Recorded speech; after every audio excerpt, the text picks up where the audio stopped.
Hello guys, എല്ലാവർക്കും നമ്മുടെ പുതിയൊരു വീഡിയോയിലേക്ക് സ്വാഗതം. എല്ലാവർക്കും സുഖമല്ലേ? ഇന്ന് നമ്മൾ ഏത്തപ്പഴം കൊണ്ട് അടിപൊളി ഒരു ഹൽവയാണ് തയ്യാറാക്കുന്നത്. അതിനായിട്ട് ഞാനിവിടെ 5 ഏത്തപ്പഴം എടുത്ത് വെച്ചിട്ടുണ്ട് കേട്ടോ. ഇതിൻ്റെ തൊലിയൊക്കെ കളഞ്ഞ് ഇനി നമുക്കിതൊന്ന് ചെറുതായിട്ട് അരിഞ്ഞെടുക്കാം. അതിന് ശേഷം നമ്മൾ മിക്സിയുടെ ഏറ്റവും വലിയ ജാർ എടുത്ത് വെച്ചിട്ടുണ്ട്. അതിലേക്ക് നമ്മൾ ഈ ചെറുതായിട്ട് അരിഞ്ഞു വെച്ചിരിക്കുന്ന ഈ ഏത്തപ്പഴം ഒന്ന് ഇട്ട് കൊടുക്കാവുന്നതാണ്. ഇത് നമുക്ക് മിക്സിയുടെ ജാറിലിട്ട് നന്നായിട്ടൊന്ന് ബ്ലെൻഡ് ചെയ്തെടുക്കണം. അതിന് വേണ്ടിയാണ് നമ്മൾ ഇതിലേക്ക് ഇട്ട് കൊടുക്കുന്നത്. വളരെ ടേസ്റ്റി ആയിട്ടുള്ളതും അതുപോലെ തന്നെ നല്ല ഹെൽത്തി ആയിട്ടുള്ളതുമായ അടിപൊളി ഒരു ഹൽവയാണ് ഏത്തപ്പഴം കൊണ്ടുള്ളത്. അപ്പം ഇതിലേക്ക് ഇതൊന്ന് ബ്ലെൻഡ് ചെയ്തെടുക്കാനായിട്ട് കുറച്ച് വെള്ളത്തിൻ്റെ ആവശ്യമുണ്ടല്ലോ. അതിനായിട്ട് ഞാൻ തേങ്ങാപ്പാലാണ്, നല്ല കട്ടിയായിട്ടുള്ള തേങ്ങാപ്പാൽ ചേർത്ത് കൊടുത്ത് ഇത് നന്നായിട്ടൊന്ന് ബ്ലെൻഡ് ചെയ്തെടുക്കുന്നുണ്ട്. അതിന് ശേഷം ഒരു പാൻ ഇവിടെ വെച്ച് കൊടുത്തതിന് ശേഷം 2 സ്പൂണോളം നെയ്യ്, ശുദ്ധമായ നെയ്യ് ഇതിലേക്ക് ചേർത്ത് കൊടുക്കുന്നുണ്ട്. നെയ്യൊക്കെ ഒന്ന് ചൂടായി വന്നതിന് ശേഷം നമുക്ക് കുറച്ച് കാഷ്യൂ ഒന്ന് ഒരു ബ്രൗൺ കളറാവുന്ന വരെ ഒന്ന് വറുത്തെടുക്കാവേ. അപ്പോൾ അതാ നമ്മൾ കാഷ്യൂ ഒക്കെ ഇട്ട് കൊടുത്തിട്ടുണ്ട്. ശകലം കാഷ്യൂവേ ഉള്ളൂ. നമ്മൾ ഏത്തപ്പഴം എടുക്കുന്നതിൻ്റെ അനുസരിച്ച് നമുക്ക് എന്ത് നട്ട്സ് വേണമെങ്കിലും ഇട്ട് കൊടുക്കാവുന്നതാണ്. കാഷ്യൂ ഇല്ലെങ്കിൽ ബദാമോ എന്തെങ്കിലും ഇട്ട് കൊടുക്കാവുന്നതാണ് കേട്ടോ. അതൊക്കെ നിങ്ങളുടെ ഇഷ്ടത്തിനനുസരിച്ച് ചേർത്ത് കൊടുക്കാവുന്നതാണ്.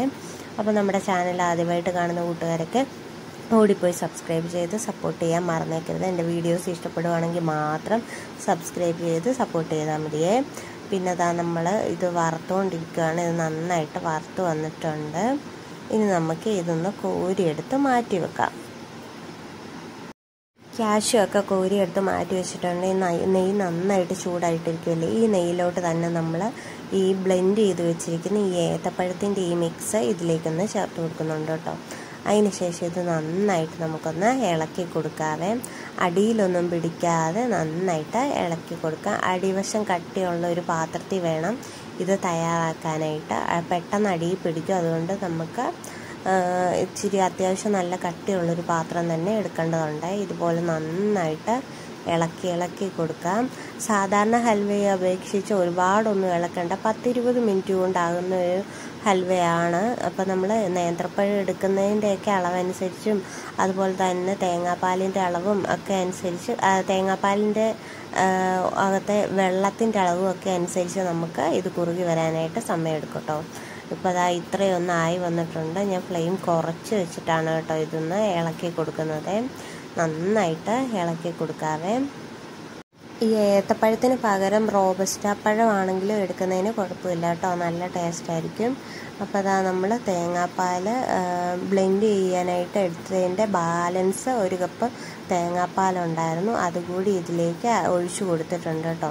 ഇനി നമുക്ക് ഇത് പയ്യെ ഒന്ന് കട്ടകളൊക്കെ ഒന്ന് ഉടച്ച് നന്നായിട്ട് ഇതൊന്ന് ഇളക്കി കൊടുക്കാവേ. നമ്മൾ തേങ്ങാപ്പാൽ എടുത്തപ്പോൾ 1 കപ്പ് വെള്ളം മാത്രം ചേർത്തെടുത്ത് തിക്ക് പാലാണ് കേട്ടോ ഇത്. അപ്പോൾ ഇത് ഒരുപാട് വെള്ളമൊന്നും ചേർത്തിട്ടില്ല, നമ്മൾ ഒരു തേങ്ങ ഫുള്ള് എടുത്തിട്ടുണ്ടായിരുന്നേ. അപ്പോൾ ഇത് നന്നായിട്ട് കട്ടകളൊന്നും ഇല്ലാതെ ഈ തേങ്ങാപ്പാലിൻ്റെ കൂടെ ഇത് നന്നായിട്ടൊന്ന് മിക്സ് ചെയ്തെടുത്തിട്ട് വരാവേ. അപ്പോൾ നമ്മൾ എല്ലാം മിക്സ് ചെയ്ത് വെച്ചിട്ടുണ്ട്. ഇനി 1 സ്പൂൺ നെയ്യ് കൂടി ഇതിലേക്ക് ആഡ് ചെയ്ത് കൊടുക്കുന്നുണ്ട്. ടോട്ടലായിട്ട് നമ്മൾ ഒരു 5 സ്പൂണോളം നെയ്യ് മാത്രമേ ഇതിലേക്ക് ആഡ് ചെയ്ത് കൊടുക്കുന്നുള്ളൂ. മൈദയൊന്നും നമ്മൾ ഉപയോഗിക്കുന്നേ ഇല്ല. അതുകൊണ്ട് അത്ര നല്ല ഹെൽത്തി ആയിട്ടുള്ളൊരു ഹൽവ തന്നെയാണ്. എല്ലാവരും ഇതൊന്ന് ട്രൈ ചെയ്ത് നോക്കിയിട്ട് കമൻറ്റ് ചെയ്യാനായിട്ട് മറന്നേക്കരുത് കേട്ടോ. അപ്പോൾ ഇത് പാത്രത്തിൽ നിന്നൊക്കെ ഏകദേശം ഒന്ന് വിട്ട് വരാറായിട്ടുണ്ടായിരുന്നാലും ഇതല്ല ഇതിൻ്റെ പാകം. ഈ സൈഡ് വശമൊക്കെ ഇങ്ങനെ മൊരിഞ്ഞു വരുമ്പം നമ്മളിത് ഇളക്കി കൊടുക്കുന്നുണ്ട് കേട്ടോ. അപ്പോൾ ഏകദേശം ഒന്നായി വന്നപ്പോഴേക്കും ഞാനൊരു 1/2 കപ്പോളം ശർക്കരപ്പാനി ഇവിടെ എടുത്ത് വെച്ചിട്ടുണ്ട്. അതും കൂടി മധുരത്തിന് ആവശ്യത്തിനനുസരിച്ച് ചേർത്ത് കൊടുക്കാവുന്നതാണ് കേട്ടോ. ഒരു 1/4 കപ്പോളം ഞാനിവിടെ ചേർത്ത് കൊടുത്തിട്ടുണ്ട്. ഇനി നമുക്ക് കട്ടകളൊന്നുമില്ലാതെ ഇത് നന്നായിട്ടൊന്ന് ഇളക്കിയെടുക്കാവേ.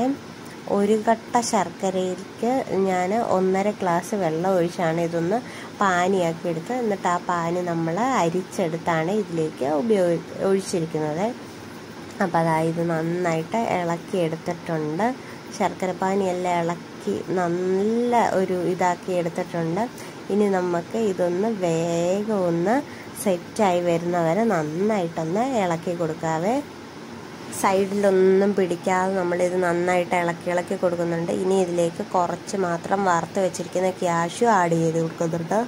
കിസ്മിസ് ഉണ്ടെങ്കിൽ കിസ്മിസ് ആഡ് ചെയ്ത് കൊടുക്കുന്നു. അതുപോലെ തന്നെ ചെറിയ പീസുകളാക്കി കുനുകുനോന്ന് അരിഞ്ഞ ഏത്തപ്പഴം ശകല ഇടയ്ക്ക് കടിക്കാനായിട്ടൊന്ന് ഇട്ട് കൊടുക്കുന്നത് വളരെ നല്ലതായിരിക്കുമേ. അതൊക്കെ നമ്മുടെ ഇഷ്ടത്തിനനുസരിച്ച് നമുക്കങ്ങ് ചേർത്ത് കൊടുക്കാവുന്നതേ ഉള്ളൂ. ഇതുപോലെ പാത്രത്തിൽ നിന്നും നല്ല രീതിക്ക് വിട്ട് വരണം. അതുപോലെ തന്നെ ഇതിൽ ഒഴിച്ചിരിക്കുന്ന നെയ്യൊക്കെ ഇങ്ങനെ തെളിഞ്ഞ് വരുന്നതാണ് ഒരു പാകമാകുന്നത് കേട്ടോ.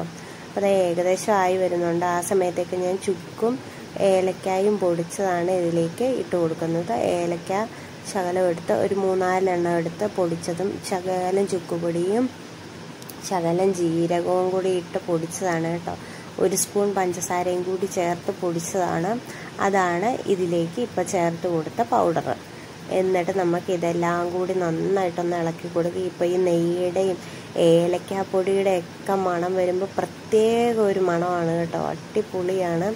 ഇതുപോലെ ഇതൊന്ന് നന്നായിട്ട് മൊരിഞ്ഞ് വരുമ്പോഴാണ് നമ്മൾ ഇതിൻ്റെ പാകമാകുന്നത്. അപ്പം നമ്മളിവിടെ കേക്ക് ഉണ്ടാക്കുന്ന ഒരു പാത്രം ഞാൻ ഇവിടെ എടുത്ത് വെച്ചിട്ടുണ്ട്. കുറച്ച് ക്യാഷും അതുപോലെ തന്നെ വെളുത്ത എള്ളും കൂടി ഞാൻ ഇട്ട് കൊടുത്തിട്ടുണ്ട് കേട്ടോ. ഇനി ഇതിലേക്ക് നമുക്ക് നമ്മുടെ ഈ ഹൽവയുടെ ഈ മിക്സ് ചേർത്ത് കൊടുക്കാവുന്നതാണ്. എന്നിട്ട് ഒരേ ലെവലിൽ ഇതൊന്ന് എടുത്ത് വെക്കാവേ. ശേഷം എന്താ നമ്മുടെ ഹൽവ ഇവിടെ റെഡി ആയിട്ടുണ്ട്. ഇതൊന്ന് ഇനി നമുക്കൊരു 1 മണിക്കൂറെങ്കിലും നമുക്കിതൊന്ന് റെസ്റ്റ് ചെയ്യാനായിട്ട് വെക്കണം. ഇത് നന്നായിട്ട് തണുത്ത് വരുമ്പോൾ തന്നെ ഇതിൽ നിന്ന് ഇളകി വരും കേട്ടോ. അപ്പോൾ അതാ നമ്മുടെ ഹെൽത്തി ആയിട്ടുള്ള ഏത്തപ്പഴം ഹൽവ ഇവിടെ റെഡി ആയിട്ടുണ്ട്. എല്ലാവരും ട്രൈ ചെയ്ത് നോക്കണം. നല്ലൊരു ഹൽവയാണ്, അത്രയ്ക്ക് ഹെൽത്തിയാണ്. നമ്മൾ മൈദയൊന്നും ആഡ് ചെയ്തിട്ടില്ല കേട്ടോ. അപ്പോൾ നമ്മുടെ വീഡിയോ എല്ലാവർക്കും ഇഷ്ടപ്പെട്ടെന്ന് വിചാരിക്കുന്നു. എല്ലാവരും തയ്യാറാക്കി നോക്കിയിട്ട് കമൻറ്റ് ചെയ്യാനായിട്ട് മറന്നേക്കരുത്. അപ്പം ഈസി ആയിട്ടുള്ളതും ടേസ്റ്റി ആയിട്ടുള്ളതും അതുപോലെ തന്നെ നല്ല ഹെൽത്തി ആയിട്ടുള്ളതുമായ അടുത്ത റെസിപ്പി ആയിട്ട് വരുന്നവർ എല്ലാവർക്കും ടാറ്റ ബൈ, സീ യു.